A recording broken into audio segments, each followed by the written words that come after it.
My stake president told me something of great wisdom one time. He says, if you want to know where Satan lives, I said, yeah, where does he live?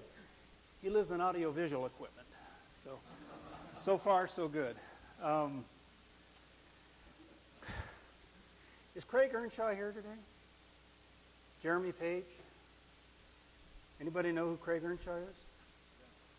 He took my class. So I taught this class at BYU Hawaii back in 2007. It wasn't a hard assignment. Teach for an hour, swim for the rest of the day was perfect. I loved it.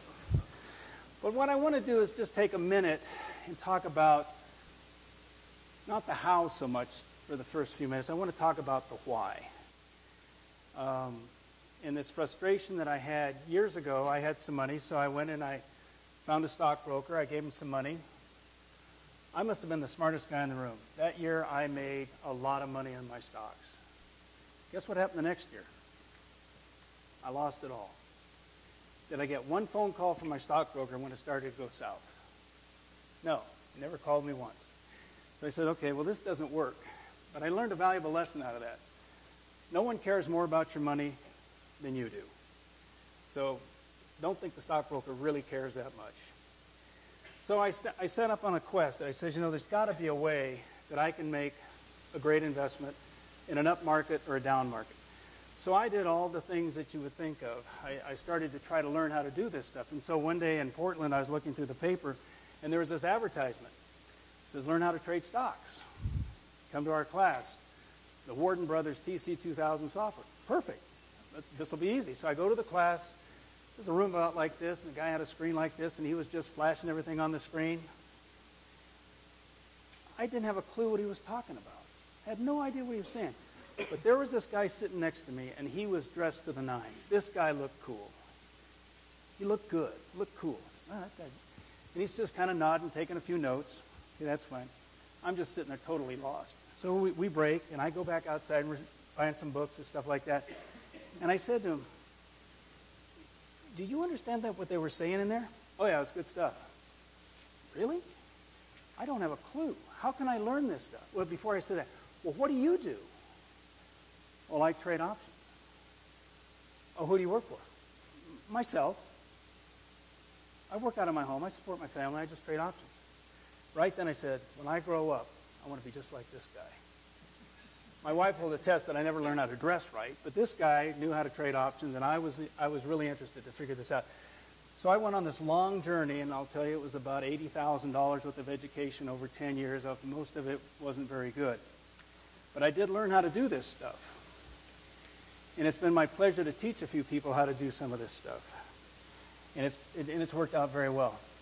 What I want to do, just for the next few minutes, understand the why. I looked this up today. I need a show of hands. How many guys in here had a paper route? How many guys mowed lawns in here for money? How many people babysat for money?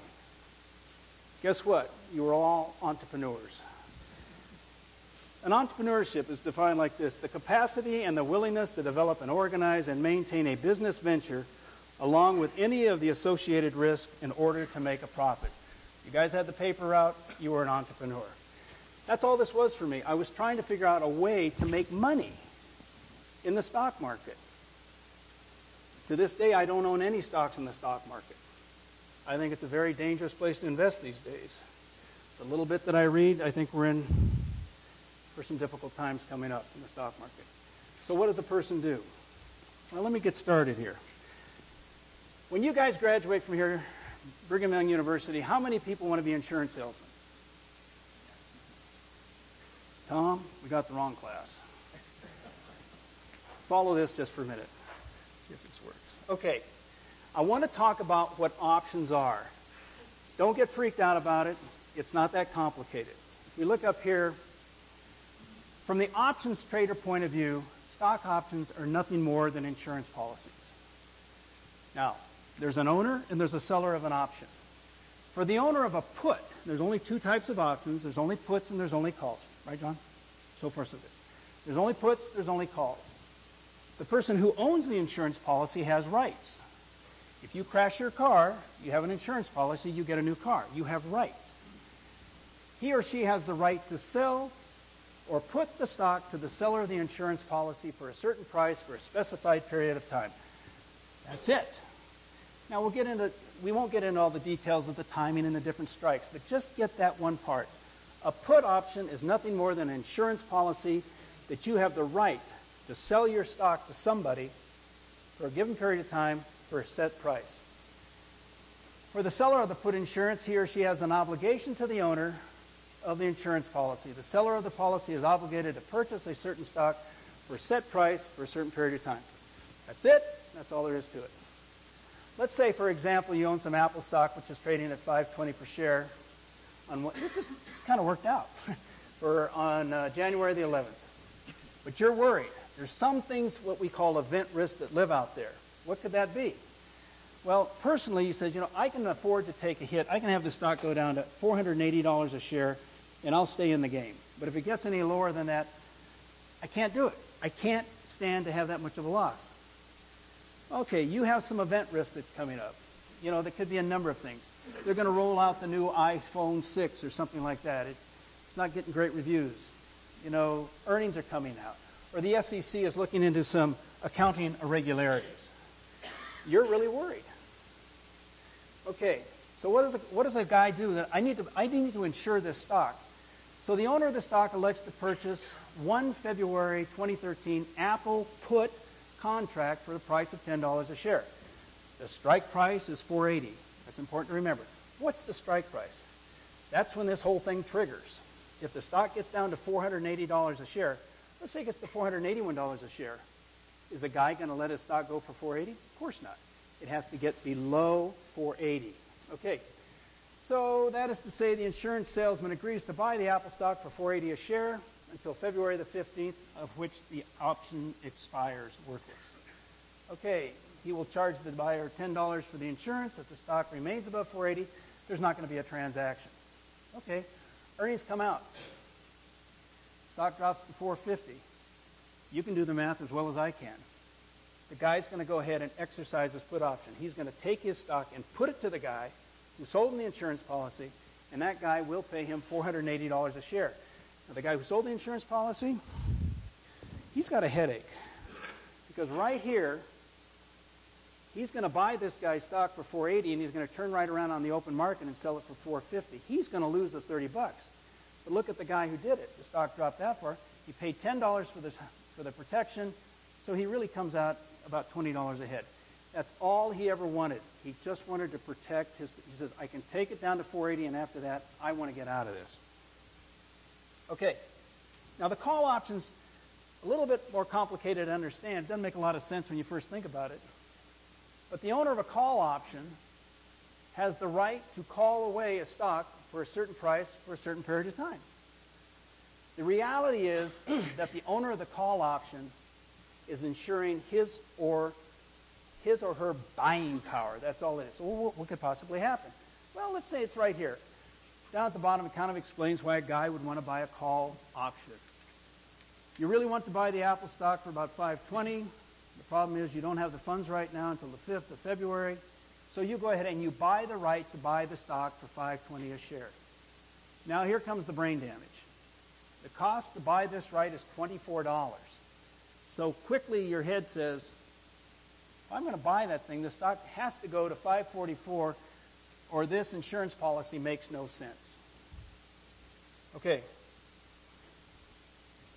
Needless to say, the seller of the call option has a totally different outlook on what is going to happen to the stock when the iPhone comes out.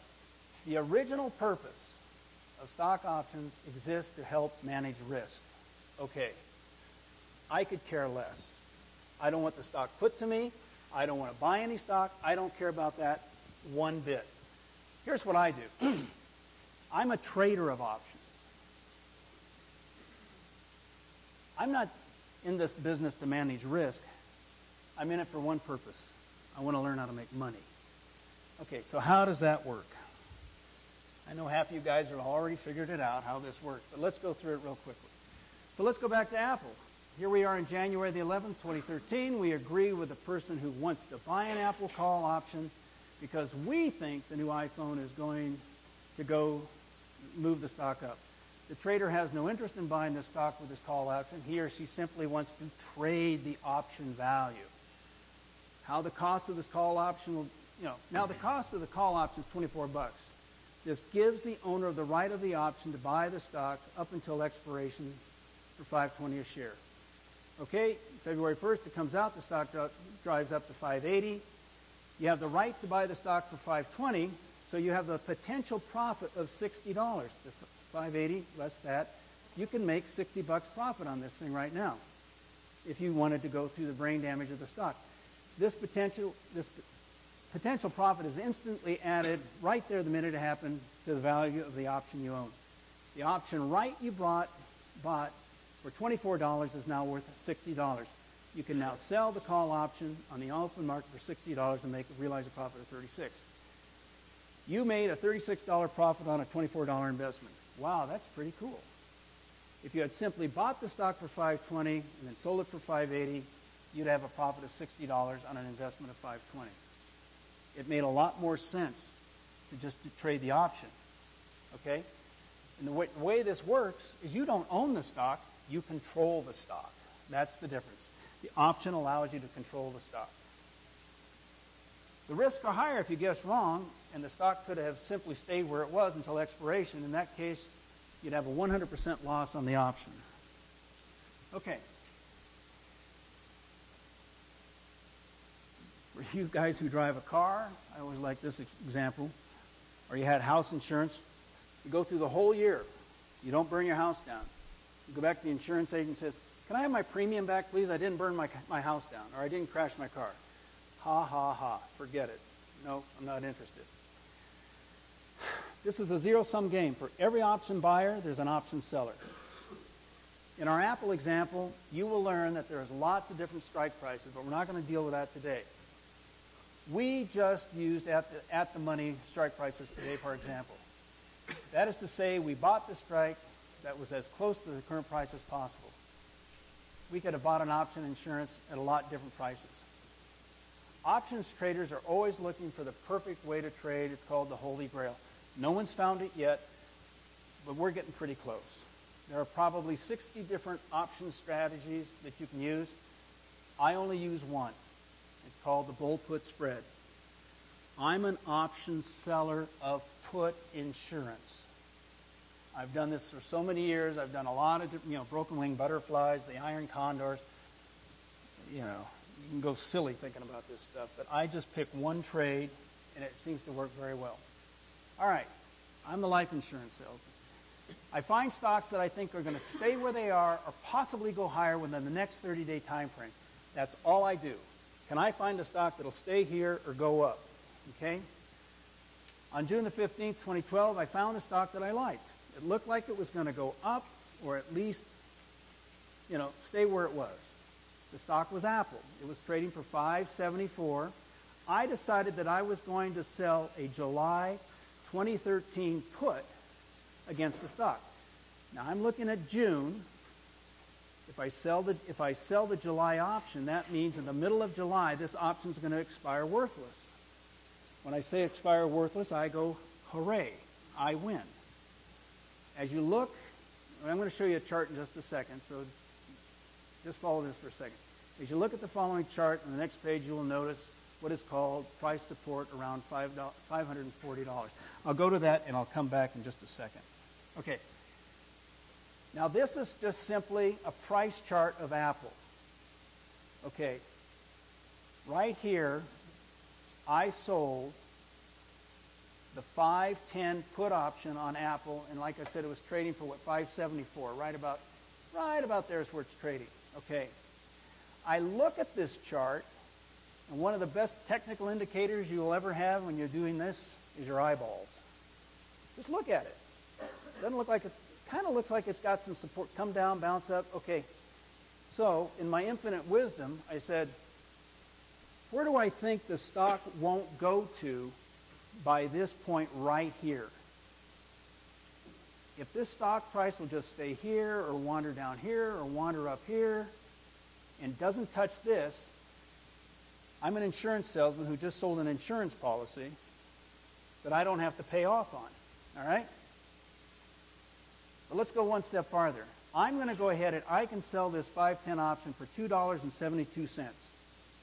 The amount of, and he says, okay, that's great, Dave, but what if the stock goes to zero? I'm annihilated. I'm wiped out.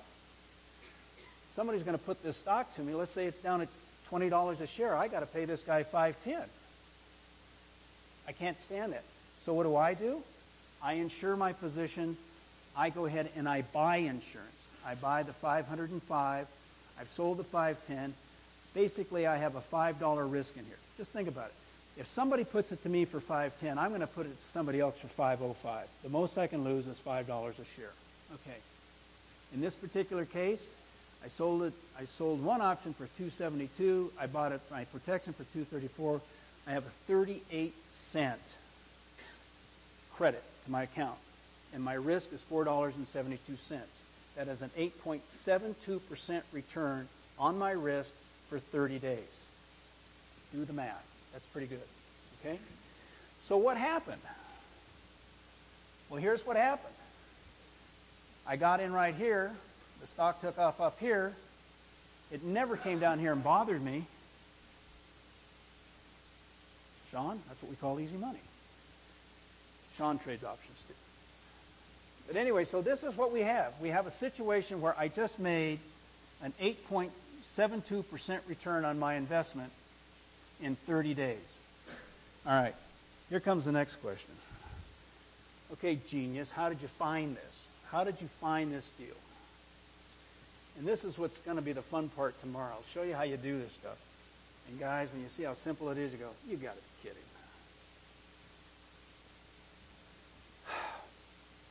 Okay. I think we just went through all this. There's my 38 cents. There's my risk. I made my 8.23%. So I say, well, it's just simple magic. So how did I do it? Here's how I did it. I go to Investors Business Daily. It works. It's great. We trade options on the fourth Monday of every month. And every Monday, Investors Business Daily comes out with what they think are their top stocks. So I really wanted to go back and test this and see if this worked. And so right here, Apple's a great stock. It's got the earnings I like. I mean, it doesn't have any earnings coming out that I have to worry about. Earnings are going to come out on July the 17th. That is what we call event risk. I don't want to have event risk. I don't need to have this happen to me. So you don't want to have earnings coming out. I've got nice volume up here. It's over 2 million. If I just have 1 million shares or more in a stock, I'm more than happy to trade that. And then with IBD, you have some other particular things we can learn about in class. You know, these comp ratings and stuff. I just take the cream of the crop that IBD gives me. Okay. So we back tested it last year just to see if it would work. We did 137 of these trades last year. 133 of them were profitable. 4 of them lost. We made 100% return on our money last year. And how did I do it? I went down to Barnes & Noble on the fourth Monday, bought the paper for $2, came back and put these on. Don't overthink it. Don't overthink it. What you're doing is you're selling fire insurance to people who live in concrete blocked houses. I mean, it's good stuff. Don't worry about this. That's for tomorrow. That'll give you a headache if you look at that. And don't worry about this. This whole slide presentation is online. You can just go. You have it available? Yeah. Yeah. You want all these slides, you can have it. Yes, John. Okay. I got 5 minutes? This is perfect. Well, we don't care what he has to say. Okay. Your choice. Yeah. Anyway, here's my email address. If you want to learn more, come tomorrow night. Lots of good information here. But I like this quote especially.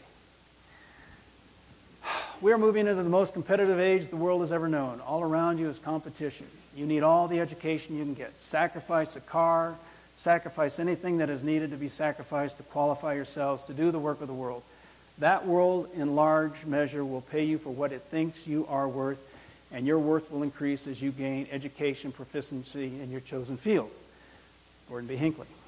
I'll leave you with this thought. The fact that you're sitting in this class, only 1% of the world's population has a college education. Okay, so now you're in the 99th percentile. Let's take it one step farther. How many people are allowed to go to a university of this quality in the world? Take that 1% and maybe 1% of that. You guys are so fortunate to be doing this and have this. I love this stuff. I love to teach this stuff because think of it as nothing more than a tool that you can use. Maybe you can pay for your rent doing this. Maybe you can do your books doing this. But I would encourage anybody, if you have any interest in all of this, just paper trade it. You don't have to put any money in it. Do it for 6 months. And you'll be frustrated with yourself because you didn't have real money in it. But every month, if you see that you can consistently make money doing this, it's a wonderful tool. And if you're crazy enough like Tom, you'll start a business doing it. But these are some of the ideas we have. Like I said, it's great fun to do this stuff where you can make money, take income out of the market every month doing this kind of stuff. Okay, I think I'm done.